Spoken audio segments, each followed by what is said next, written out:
Hai guys, welcome back to Gios Class. Nah, hari ini aku mau bahas tentang salah satu topik yang ada di pelajaran makroekonomi ya, yaitu akibat inflasi. Nah, kemarin aku udah banyak bahas tentang inflasi itu apa ya. Inflasi itu adalah peningkatan dalam tingkat harga ya pada barang dan jasa. Rata-rata tingkat harga sih sebenarnya pada barang dan jasa secara keseluruhan ya. Nah, sekarang kita mau membahas tentang akibat inflasi. Nah, inflasi itu sebenarnya bisa dibilang juga sesuatu yang negatif ya, bukan sesuatu yang positif. Jadi ketika inflasi meningkat dalam suatu negara, pasti negara itu tidak akan senang ya, atau inginnya sebenarnya negara itu inflasinya itu rendah serendah-rendahnya gitu ya. Nah, kita akan membahas apa akibat inflasi ya di sini. Nah, di sini aku ada beberapa poin. Yang pertama adalah apa sih? Pertama, akibat inflasi adalah turunnya daya beli. Nah, maksudnya apa turunnya daya beli? Jadi seperti ini, ketika harga naik ya, jadi ketika harga naik, price naik ya. Nah, maka orang harus membayar lebih untuk barang dan jasa yang sama. Mereka membutuhkan uang lebih ya, membutuhkan uang lebih untuk membayar barang dan jasa yang sama. Nah, ini repot juga. Kenapa? Karena orang itu jadi yang tadinya misalnya uang Rp1.000, andai kata itu ya bisa membeli permen 2, jadi uang Rp1.000 itu hanya cukup membeli permen satu kalau misalnya adanya peningkatan harga gitu ya, seperti itu. Jadi uang yang tadinya mereka miliki, tadinya bisa mencukupi kebutuhannya. Nah, sekarang itu dengan uang yang sama yang mereka miliki, mereka tidak bisa mencukupi kebutuhannya karena adanya peningkatan harga gitu ya. Jadi mereka mengalami penurunan daya beli.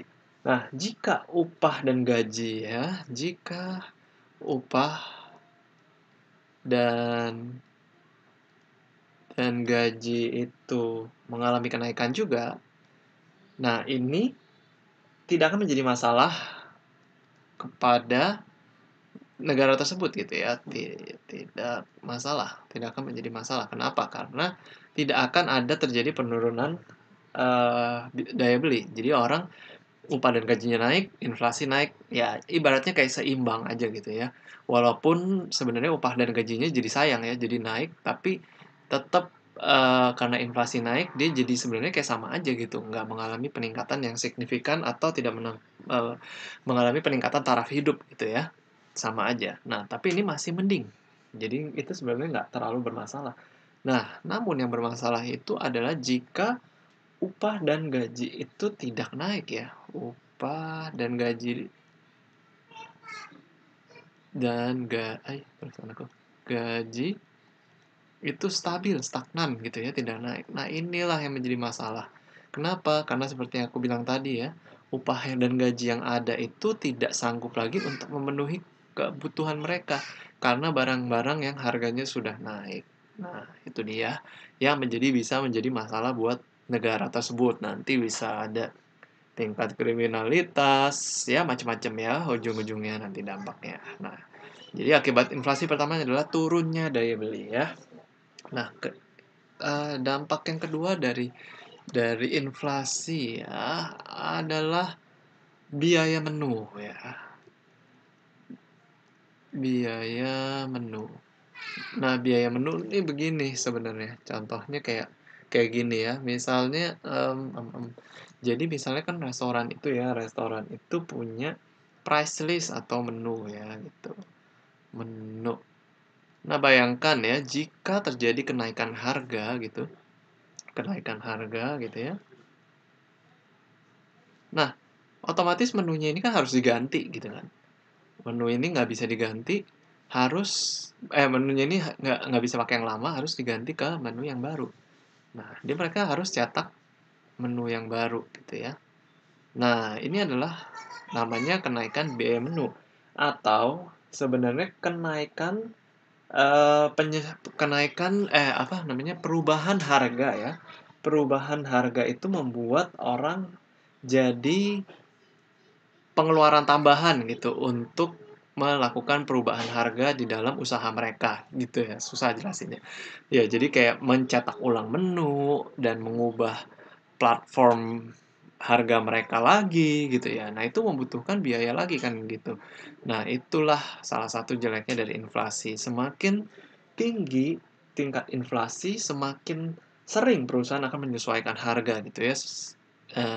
Yang menjadikan biaya menu ini akan meningkat ya. Sebenarnya bukan biaya biaya menu buat mencetak menu aja, tapi biaya untuk mengganti price list mereka sih sebenarnya gitu ya. Nah, itu yang kedua, biaya menu ya. Nah, yang ketiga, oke, yang ketiga adalah menghasilkan distorsi pajak ya.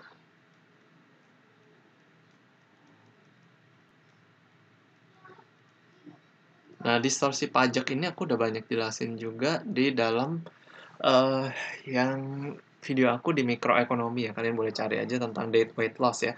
Dead weight loss itu sebenarnya bercerita tentang distorsi pajak, atau distorsi pajak itu adalah pengurangan efisiensi yang ada di pasar.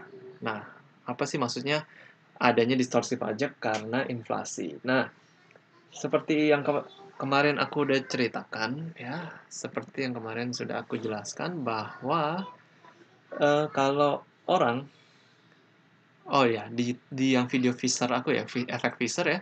Nah, jadi ada yang namanya suku bunga nominal dan suku bunga real ya. Nah, kalau orang menabung, itu kan pakainya suku bunga nominal ya, yang ada di pasaran itu suku bunga nominal. Suku bunga real ini adalah suku bunga nominal yang sudah dikurangi dengan inflasi ya, atau suku bunga yang kita dapat sebenarnya suku bunga real karena nominal yang telah dikurangi inflasi gitu. Nah, tapi eh intinya seperti ini, inflasi itu akan menaikkan suku bunga nominal ya. Ketika inflasi meningkat, maka yang terjadi adalah suku bunga nominal itu akan meningkat gitu ya. Karena suku bunga nominal itu kan suku bunga real plus, ini aku tulis lagi aja deh ya, suku bunga nominal itu adalah suku bunga real plus inflasi gitu ya. Jadi ketika inflasi meningkat, suku bunga real tetap, pasti suku bunga nominal ini akan meningkat gitu ya. Suku bunga nominal meningkat. Nah, kenapa suku bunga nominal meningkat ini masalah? Nah, dan apa hubungannya sama pajak? Nah, karena beban pajak ya, beban pajak itu dikenakan melalui kepada si penabung dari suku bunga nominalnya gitu, bukan dari suku bunga realnya gitu. Nah, alhasil ketika suku bunga nominal yang dikenakan pajak, ya, nah itu pasti akan mengurangi suku bunga realnya lagi yang didapat oleh orang itu gitu ya, ketika inflasinya meningkat. Jadi, ketika inflasi meningkat, suku bunga nominal meningkat. Ketika suku bunga nominal meningkat, pasti kan beban pajak yang dikenakan kepada suku bunga nominal itu dapatnya gitu ya, kalau dikali dari persentasenya nanti akan meningkat juga. Otomatis orang itu akan gimana ya, dia kayak akan merasa berpikir ulang untuk menabung dan ya memikirkan pilihan lainnya ya selain menabung gitu ya. Nah, itu menghasilkan yang namanya pengurangan permintaan di dalam tabungan ya. Nah, itu menyebabkan adanya distorsi atau dead weight loss sih sebenarnya gitu ya. Nah, jadi seperti itu. Intinya sih beban beban pajak meningkat karena terjadi adanya inflasi dan pengurangan efisiensi dalam pasar gitu ya. Nah, itu efek yang ketiga ya. Nah, efek yang keempat ini adalah, nah, adanya kebingungan dan ketidaknyamanan.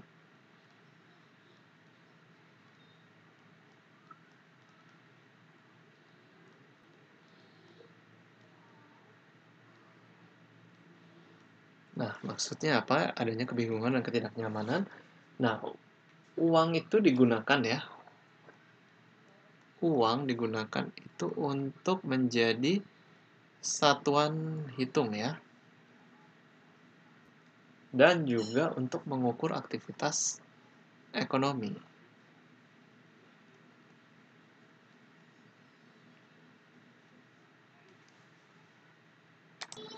Nah, inflasi ini merubah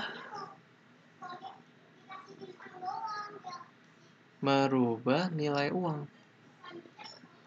Menurunkan ya sebenarnya, merubah nilai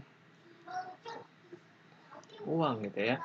Dan validitas sebagai uang sebagai pengukur itu akan menjadi berkurang gitu ya, merubah nilai uang dan mempengaruhi validitas uang sebagai sebagai pengukur gitu.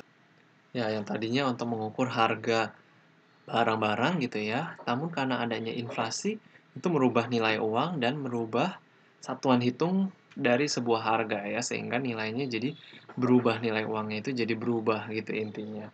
Dan itu menyebabkan kebingungan dan ketidaknyamanan di dalam masyarakat gitu. Itu yang keempat. Nah, lalu yang terakhir, yang kelima ya. Nah, ini adanya redistribusi ya.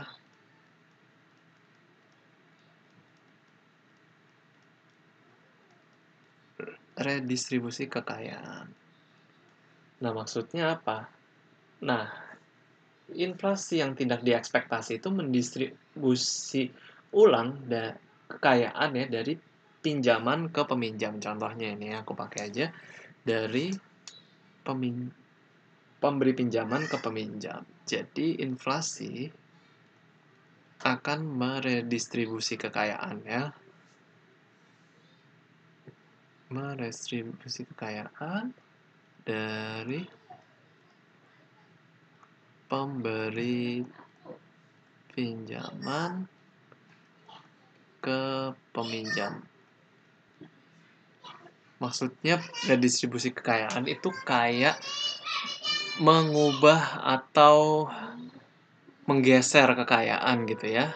Nah, ini aku kasih contohnya aja. Contohnya misalnya pemberi kekayaan itu, pemberi pinjaman maksud aku, pemberi pinjaman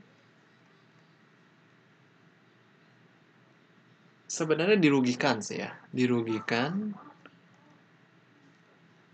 karena uang yang